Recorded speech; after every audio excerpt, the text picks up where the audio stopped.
Existem 3 formas para uma startup começar, e nós vamos abordar essas 3 formas a partir de agora, sendo a primeira delas o recurso próprio.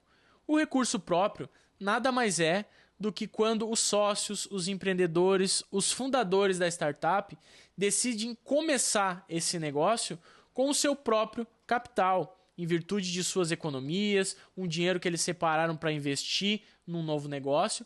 Então eles pegam esse capital próprio e decidem aportar, e a startup começa do zero, do absoluto zero, com o investimento dos próprios empreendedores que estão à frente do negócio.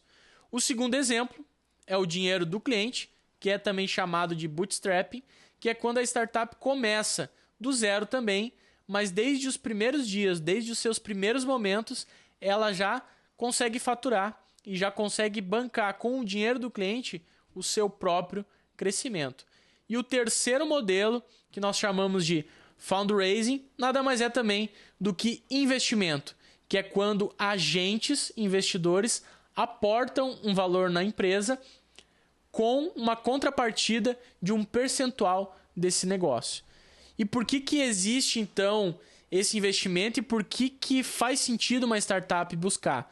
Claro, geralmente o investimento é uma das questões que são buscadas pelas startups quando elas não conseguem tracionar, faturar desde os primeiros dias, no caso do bootstrap, não consegue se encaixar nessa forma, e nem quando os sócios têm grana para aportar, têm as suas economias para aportar. Em alguns casos até podem ter, mas eles não querem tomar esse risco sozinho, né? Então, quando eles se encaixam e não se encaixam em nenhuma dessas duas alternativas, eles acabam também buscando investimento. E o investimento também é importante para contratar desenvolvedores para tirar a ideia do papel. Quando eu não consigo construir uma plataforma, eu não tenho ninguém no meu time, nenhum dos sócios é desenvolvedor. Também quando eu quero investir em marketing de uma maneira mais agressiva para que o meu produto seja mais conhecido. Para quando os sócios querem ficar de tempo integral no projeto. Então, quando a startup não está faturando ainda ou está faturando muito pouco, é muito difícil os sócios pedirem demissão do emprego onde eles estão e começarem a trabalhar. Então, muitas vezes, o investimento ele serve para, pelo menos, pagar um prolabore mínimo para um dos sócios, pelo menos, poder ficar integral no projeto. Porque quando um deles, pelo menos, fica integral no projeto, passa um recado para o mercado de que eles estão levando mais a sério e também as coisas começam a acontecer mais rápido. Outra situação é para aumentar o time, outra situação para acelerar o processo de crescimento. Enfim, esses são apenas alguns dos motivos. Nós vamos abordar aqui os estágios de crescimento de uma startup, mas fique tranquilo que a gente vai falar sobre esses estágios individualmente com mais profundidade no futuro, beleza? Agora que a gente vai mostrar de uma forma gráfica como que acontece o crescimento de uma startup. Ela passa pelos estágios de ideia, validação, operação, tração, growth e scale-up. Você pode perceber aqui que essa linha laranja ela tem um declínio e depois ela tem um crescimento. Esse crescimento, da maneira como ele ocorreu aqui, nós chamamos de crescimento exponencial. Embora a startup tenha esse momento de queda em receita ou até mesmo de aumento de custos, isso é super normal. Principalmente na fase de validação, que é onde a startup está fazendo seus experimentos, está entendendo se o produto faz sentido com o mercado, se não faz sentido com o mercado. E aí, depois disso, ela começa a tracionar, ela começa a crescer, até que ela chega nesse crescimento exponencial. Então, essa linha laranja, ela basicamente demonstra o gráfico de crescimento de uma startup de sucesso. Pode até ser que ela não tenha esse declínio, mas esse declínio aqui é super esperado até mesmo pelos investidores. Porém, a expectativa é que ela possa se reerguer e mesmo com seus altos e baixos, ela possa crescer de maneira exponencial.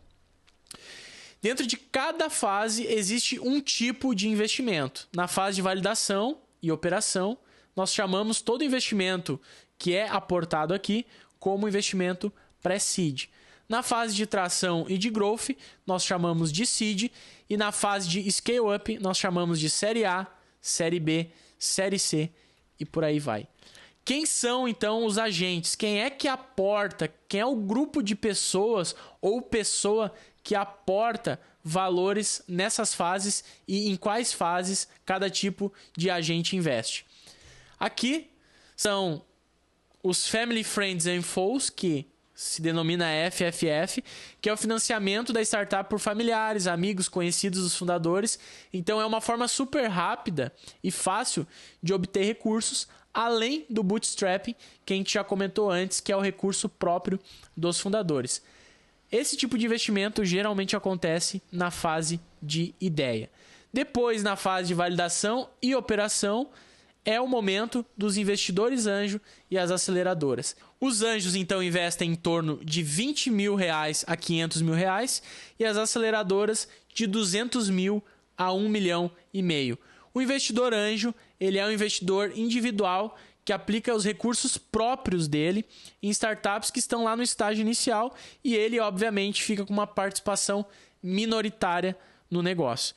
E as aceleradoras, elas já são organizações com programas intensivos de aceleração para as startups, que além do investimento, elas vão ajudar em mentoria, capacitação e basicamente é um grupo de investidores anjo que se reúne para reduzir o seu risco de investimento e tem uma instituição por trás que além do aporte financeiro, também vai auxiliar em mentorias e também vai promover um network entre os investidores anjo. Pensa que você tem uma startup, por exemplo, do ramo da saúde e pode ser que dentro daquela aceleradora vários investidores sejam também do ramo da saúde. Então é uma maneira fácil de receber um aporte e ao mesmo tempo ter vários investidores para te apoiar na jornada.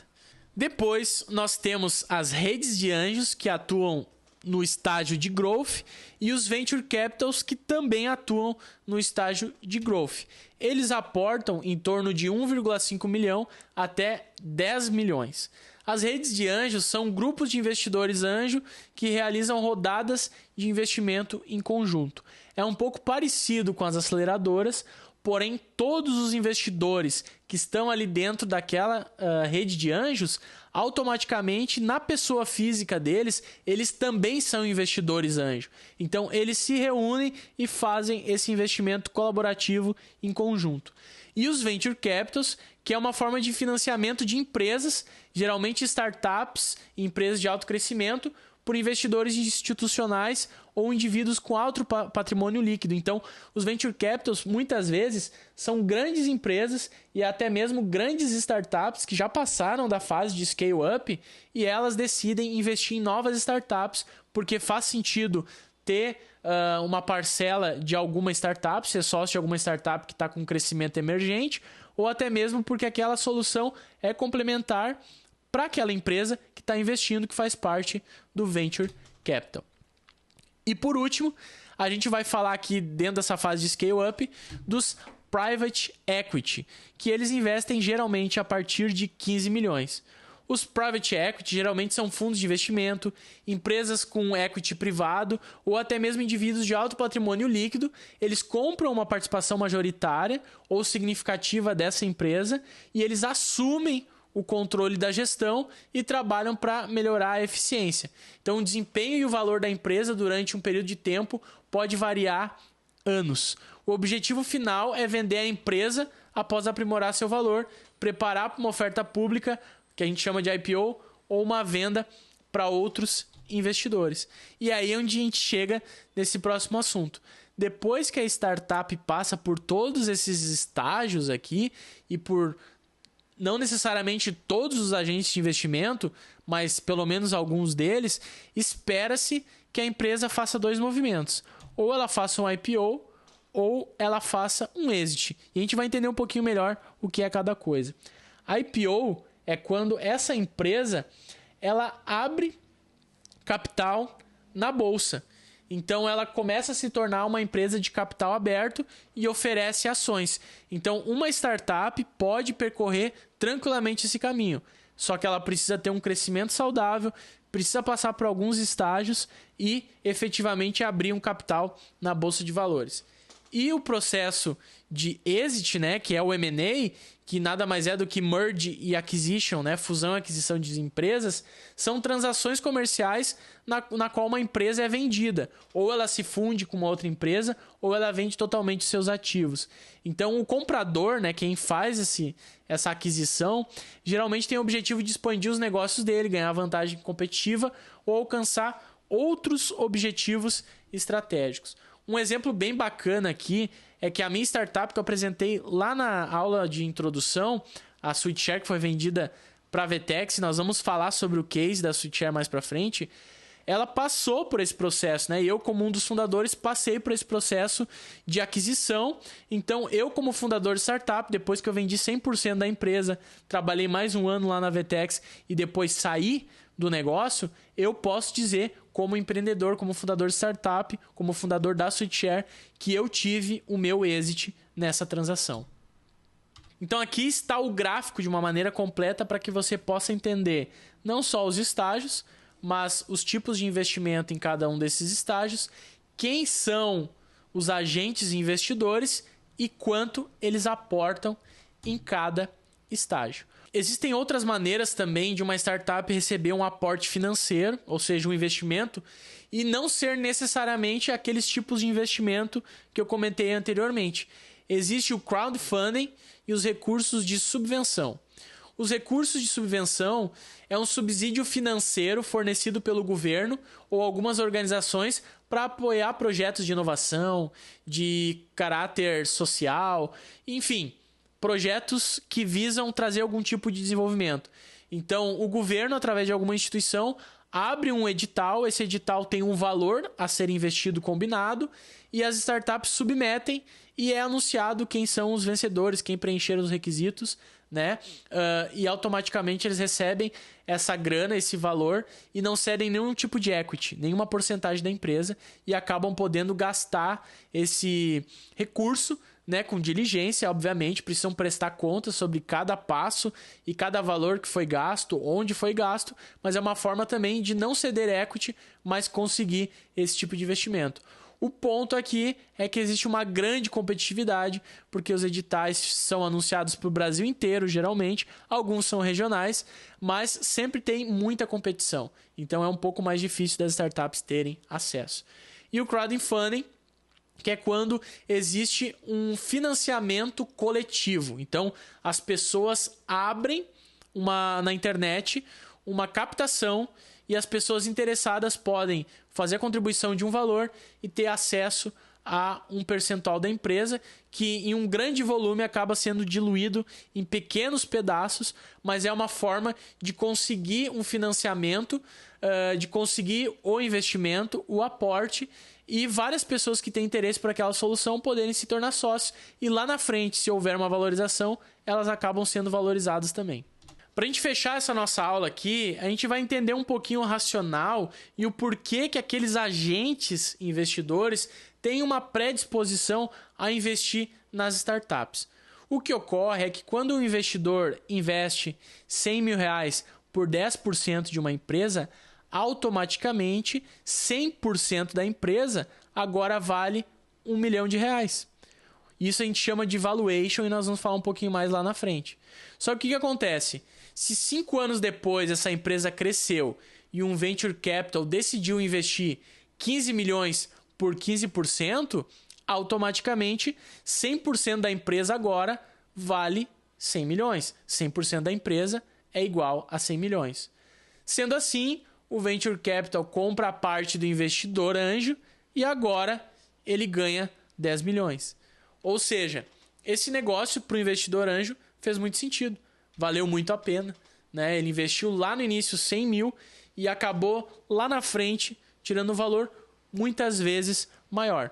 O que acontece é que investimento em startup é um investimento de alto risco. Então, muitos investidores não vão conseguir ter esse tipo de resultado. Mas se eles acertarem e se a startup crescer de uma maneira saudável, com certeza ele vai ter lá na frente um retorno gigante. Na próxima aula, então, nós vamos falar quais são os objetivos de uma pessoa que cria uma startup. Beleza? Te vejo no próximo vídeo.